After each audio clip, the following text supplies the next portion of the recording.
చివరికి ఆ పిల్లాడి ప్రాణం పోయింది. ఒక రకంగా నువ్వే ఆ పిల్లాన్ని చంపేశావు. చందు, ఎక్కడ హాస్పిటల్ నుంచి ఫోన్ వచ్చినట్లేదే. నేను కాల్ డేటా మొత్తం చెక్ చేశాను. నా బాధ కూడా అదే కదమ్మా.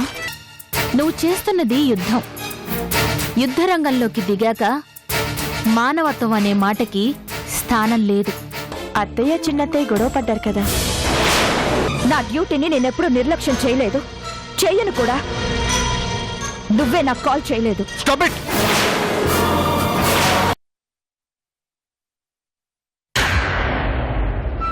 ఏంట్రా అలా చూస్తున్నావు? ఒక్క నిమిషం ఉండరా.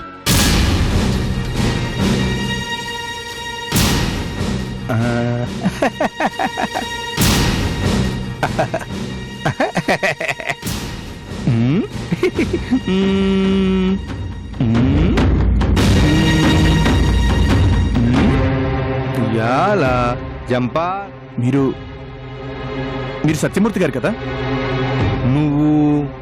నువ్వు మా ప్రమీలను చూసావా?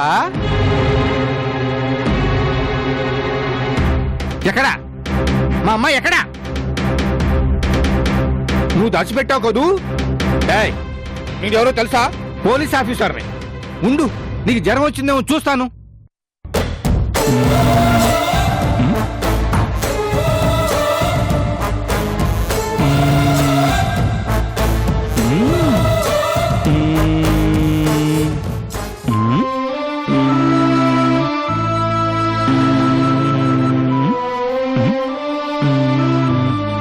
రే చిన్న, ఎవర్రా ఆయన? చెప్తానుండ్రా. సత్యమూర్తి గారు, సత్యమూర్తి గారు, మీరేంటి ఇక్కడిలా? మా అమ్మాయి ఆఫీస్కి వెళ్ళిందిగా, తను రాగానే నీకు డబ్బులు ఇస్తాను, సరేనా? నాకు ఆకలి వేస్తుంది. మా ప్రమీలని పిలవా, నాకు అన్నం కావాలి. అమ్మా ప్రమీల, అమ్మా ప్రమీల, తొందరగా రా అమ్మా, నాకు ఆకలేస్తుందమ్మా, తొందరగా రా అమ్మా. ప్రమీల, ఆకలేస్తుందమ్మా.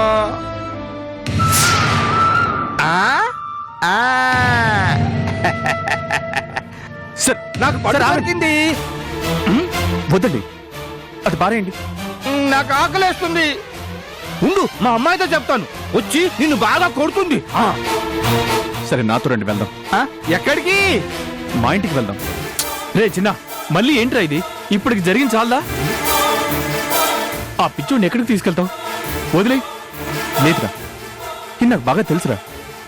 ఒకసారి నేను కోర్టులో వీళ్ళ అమ్మాయి కేసులో దొంగ సాక్ష్యం చెప్పాను రా. అయితే పాప, నేను పరిస్థితి చూడరా, ఇలా ఎలా వదిలేస్తాను చెప్పు? ఆకలి అంటున్నాడ్రా. అయితే అన్నం పెట్టి వదిలించుకోవాలి, అంతేకాని వెంట తీసుకురాకూడదు. చెప్పాను కదా, అలా వదిలేయటం నా వల్ల కాదు అని. పాప, ఆయన పరిస్థితి చూడరా, ఇలా ఎలా వదిలేస్తాం? అది కాదురా చిన్న. రే పండు, పాప, ఆయన ఒకప్పుడు బాగా బతికిన మనిషేరా. ఎందుకు ఇలా అయిపోయారు? జాలనిపిస్తుందిరా. నా మాట విని నువ్వేం అటు చెప్పు. సార్, సార్, రండి సార్, వెళ్దాం. మరి మా అమ్మాయిని చూపిస్తావా? అలా అయితేనే వస్తాను. సరే, చూపిస్తాను, రండి. అయితే మీరు రండి. రండి రండి రండి, దయచేయండి. రండి రండి రండి, దయచేయండి.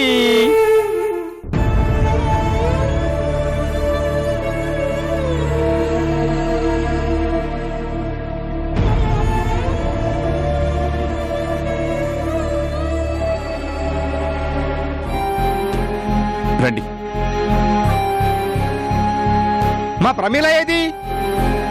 ఎక్కడా కనిపించదే. ఇదిగో, మా పిల్లలు నువ్వు చూసావు కదా, ఎక్కడ దాచావో చెప్పు. మీ అమ్మాయి ఇక్కడే ఉందండి. ఎక్కడా? మీరు వస్తున్నారని తెలిసి దాక్కుంది. దాక్కుందా? ఎక్కడ దాక్కుంది? అదిగో, ఆ గదిలో దాక్కుంది. ఈ రూమ్ లోనా? ఆగండి, ఆగండి. ముందు మీరు చక్కగా భోంచేసి రెస్ట్ తీసుకోండి. ఆ తర్వాత మీ ప్రేమిల తనే వస్తుంది. కూర్చోండి, రండి రండి, కూర్చోండి. మరి తొందరగా భోజనం తీసుకురా, నాకు ఆకలి వేస్తుంది. రేపండు, వెళ్ళి భోజనం పట్టుకురా.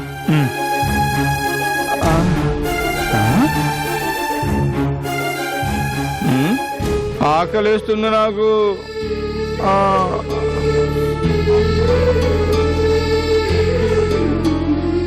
ఇదిగో చిన్న, ఇదిగోండి తినండి.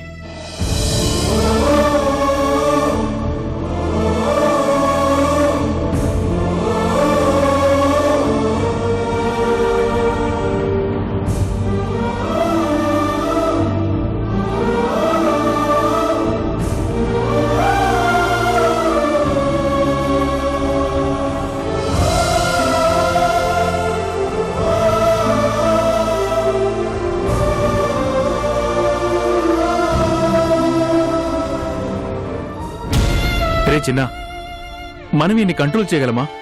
ఒక్కసారి ఆలోచించరా. ఈయన్ని చూస్తే మతి స్థిమితం లేని మనిషి. ఇలాంటి మనిషిని మనం ఎక్కడ కంట్రోల్ చేస్తాంరా? రై, మనం కష్టం అని వదిలేస్తే పాపం ఆయన ఏమైపోతాడో ఆలోచించరా. ఆయన కూతురు ఎక్కడో తెలుసుకుని ఆవిడకి ఈయన అప్పగించేంత వరకైనా మనం షెల్టర్ ఇవ్వాలి కదరా. పోనీ ఆవిడెక్కడుందో తెలుసుకుని ఈయన అక్కడికి తీసుకెళ్తే సరిపోతుంది కదరా. ఎప్పుడో కోర్టులో కలవడమేరా. ఆ తర్వాత మళ్ళీ ఇప్పుడే ఏం చూస్తున్నాను. వాళ్ళు ఎక్కడుంటారో మనకెలా తెలుస్తుంది? నిజమేరా, కానీ ఇప్పటికే మంచికి పోయి చెడుని కొని తెచ్చుకొని బాధపడుతున్నావు. మళ్ళీ ఇంకో సమస్య తెచ్చుకొని నువ్వెక్కడ ఇబ్బందుల్లో పడతావనే భయంరా. రేపండు జీవితంలో ఎంత కష్టం అనుభవించాలో అంత అనుభవించాను. ఎన్ని అవమానాలు పడ్డాలో అన్ని పడ్డాను. ఇప్పుడు నేను కొత్తగా పడేదే ఉంటుందా? మెల్లగా మంచినీళ్ళు తాగండి.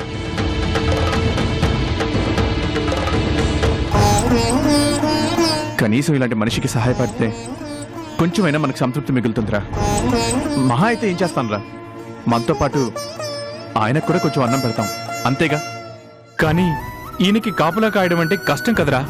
ఎన్నాళ్ళరా, వాళ్ళ అమ్మాయి ఎక్కడుందో తెలుసుకొని ఆయన అప్పగించేంత వరకు, అంతేగా. పర్లేదులేరా, కష్టపడదాం. ఆయనకి ఏం కావాలో దగ్గరుండి చూసుకో. నేను మళ్ళీ సాయంత్రం వస్తాను. సరే.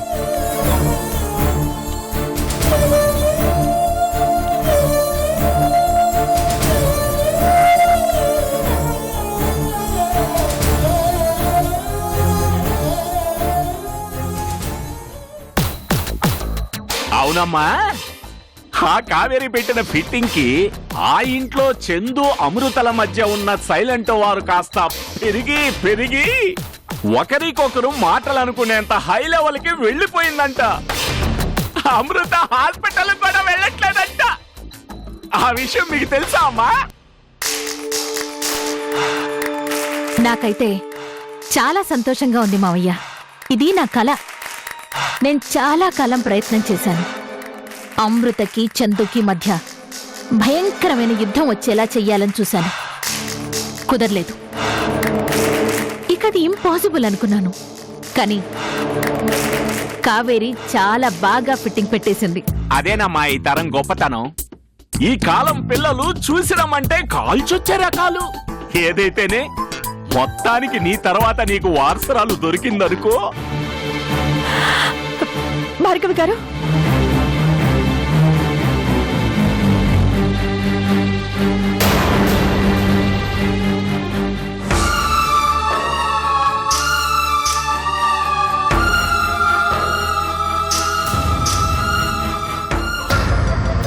కావేరి, ఏమైంది? ఏంటలా ఉన్నావు? ఏం జరిగింది? వంపదేసి నీ గురించి ఆ ఇంట్లో తెలిసిపోయిందా ఏంటి? ఇప్పుడే నీ గురించి చాలా గొప్పగా చెప్పుకుంటున్నావమ్మా. అదేం లేదు. మా నాన్నగారు హాస్పిటల్ నుంచి మిస్ అయిపోయారు.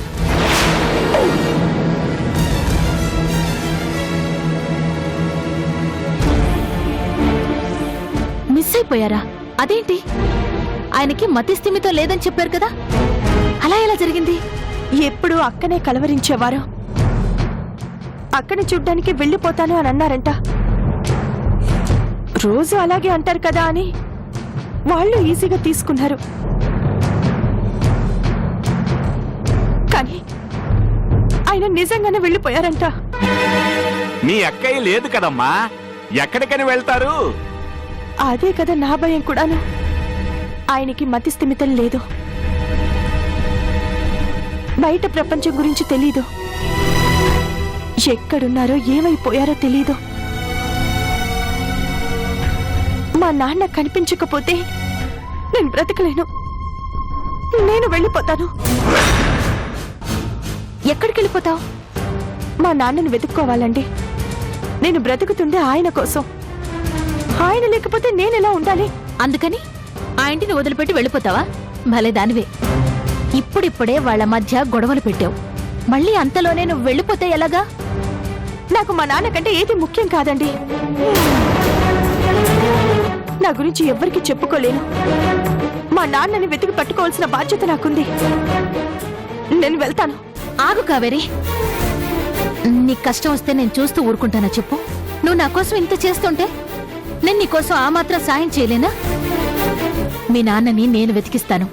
నా దగ్గర పని పాట లేని వాళ్ళు బోలెడంతమంది ఖాళీగా ఉన్నారు. వెంటనే వాళ్ళకి మీ నాన్నని వెతికించే పని పురమాయిస్తాను.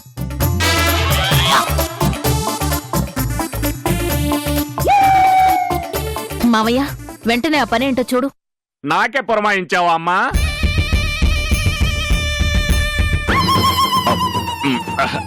అలాగేనమ్మా, అలాగే. సరే, మీరు లేట్ చేయకుండా మా నాన్నని వెతికించండి.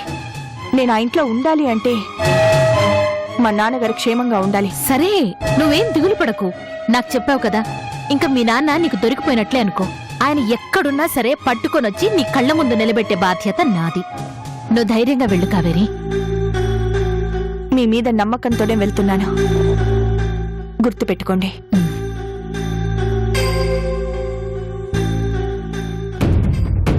మావయ్య, వెంటనే ఆ పిచ్చోడు ఎక్కడున్నాడో వెతికించు. పిచ్చోడు కదమ్మా, ఎక్కడ ఉంటాడో ఎలా తెలుస్తుంది? వెతుకుతానమ్మా, వెతుకుతాం.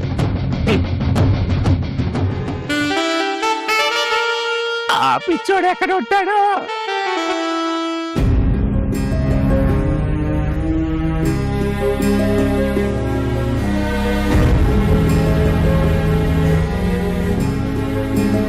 పోలీస్ కంప్లైంట్ ఇస్తామమ్మా. మీరేం కంగారు పడద్దు, ఆయన దొరుకుతారు.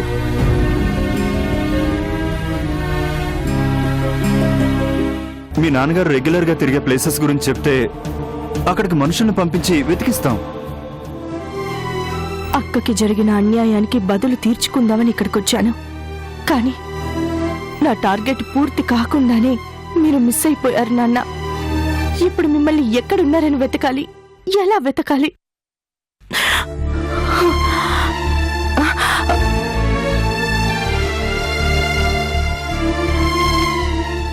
అత్తయ్య.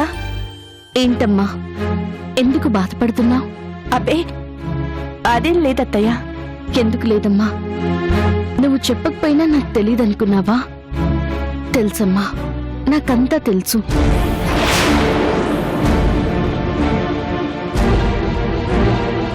నీ కళ్ళల్లో కనిపించే ఆ బాధే చెప్తున్నమ్మా. నువ్వు చిన్న గురించే బాధపడుతున్నావు కదూ? అవునత్తయ్య, నిజమే. నా కన్నీళ్ళకి కారణం ఆయనే. నా బాధకి కారణం మీ అబ్బాయే. నువ్వేం దిగులు పడకమ్మా. ఇలాంటివి జీవితంలో మామూలే. కొన్ని రోజులకు అన్నీ సర్దుకుంటాయమ్మా. అయినా కన్న తల్లిదండ్రుల్ని కట్టుకున్న దాన్ని కాదని వాడెంతకాలం అలా బయట ఉంటాడో అది చూద్దాం. ఎంత ఎగిరినా పక్షి చివరికి గూటికి చేరాల్సిందే కదా. ఏదో ఒకరోజు వాడు ఇంటికొస్తాడు. జరిగిన దానికి నీకు క్షమాపణ చెప్తాడు. నీ కొడుకొచ్చి నాకు క్షమాపణలు చెప్పుకుంటే ఏంటి, చెప్పకపోతే ఏంటి? నేనొచ్చిందే అతన్ని నాశనం చేయటానికి. చూడమ్మా కావేరి, జీవితం అన్నాక ఇటువంటి చిన్న చిన్న ఒడిదుడుకులుంటాయి. కాలంతో పాటు అవే సర్దుకుపోతాయి. నువ్వెక్కువగా దీని గురించి ఆలోచించకమ్మా. ఆలోచించకుండా ఎలా ఉండగలనత్తయ్య? నీ బాధ నాకు అర్థమైందమ్మా. కానీ రోజులెప్పుడు ఒకేలా ఉండవు. మనుషులెప్పుడు ఒకేలా ఉండరు. ఈ రోజు బాగున్న వాళ్ళు రేపు గొడవ పడొచ్చు. ఈ రోజు కొట్టుకున్న వాళ్ళు రేపు కలిసిపోవచ్చు. ఎవరి దాకో ఎందుకు? అమృత, నన్నే తీసుకో. మా ఇద్దరి మధ్య మనస్పర్ధలు వస్తాయని ఎవరైనా అనుకున్నారా?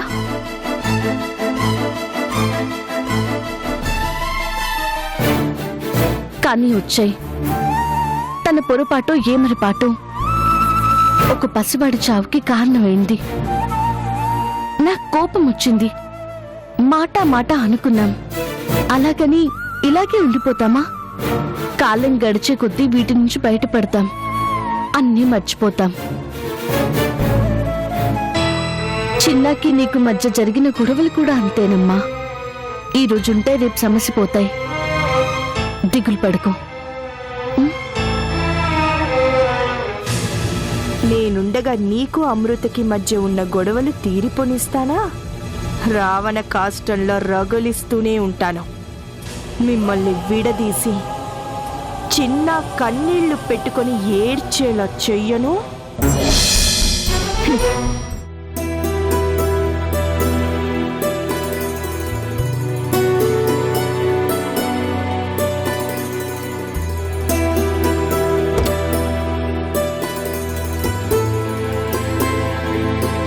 చిన్న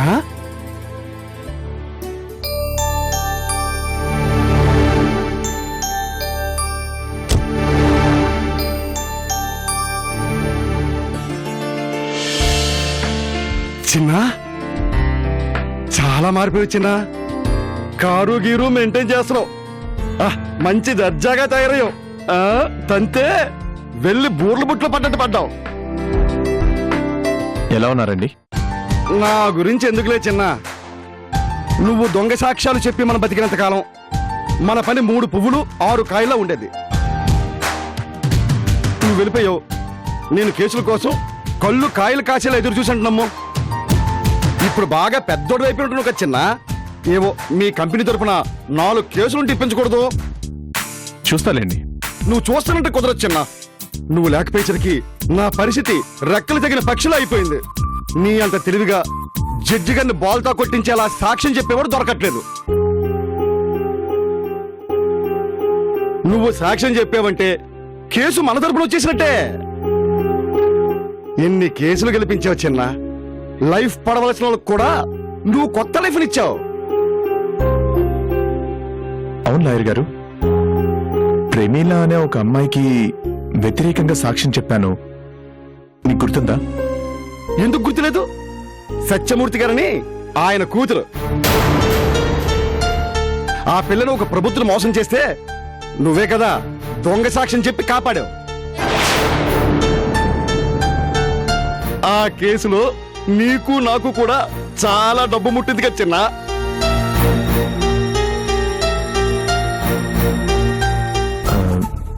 ఇప్పుడు ఆ సత్యమూర్తి గారు ఎక్కడున్నారు? పాపం ఆయనకి పిచ్చి పెట్టిందిగా. అదే ఎందుకు? ఎందుకేముంది, ఆ రోజు నువ్వు సాక్ష్యం చెప్పాక ఆ ప్రమిళదే తప్పని తీర్పు వచ్చింది కదా. పాపం ఆ తర్వాత ఆ అమ్మాయి ఉరేసుకుని చచ్చిపోయింది.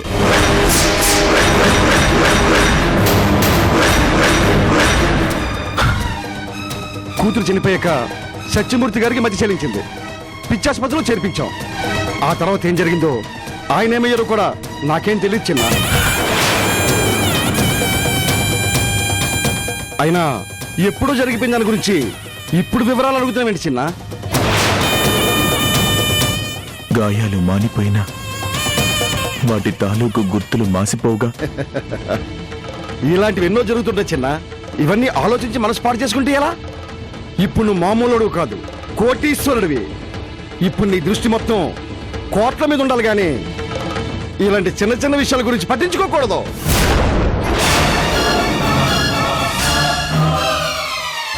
అదృష్టం బాగుండి పెద్ద స్టేజ్కి వెళ్ళావు. కాస్త మాలాంటి వాళ్ళని కూడా ఓ కంట కనిపెట్టి చిన్న. ఓకే, వస్తాను చిన్న.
ఆగండి, నేను మా అమ్మాయి ప్రమీల దగ్గరికి వెళ్ళాలి.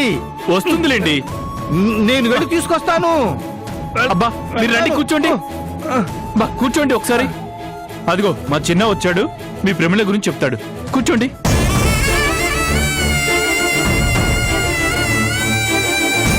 అమ్మా ప్రమీల, ఎక్కడున్నావమ్మా? రామ్మా.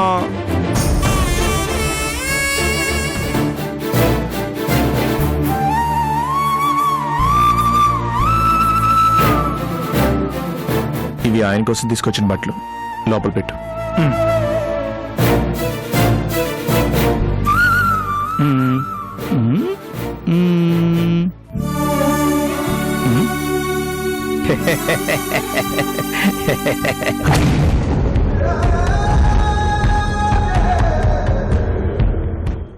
ఏంటమృత, పిలుస్తుంటే అలా వెళ్ళిపోతున్నావేంటి?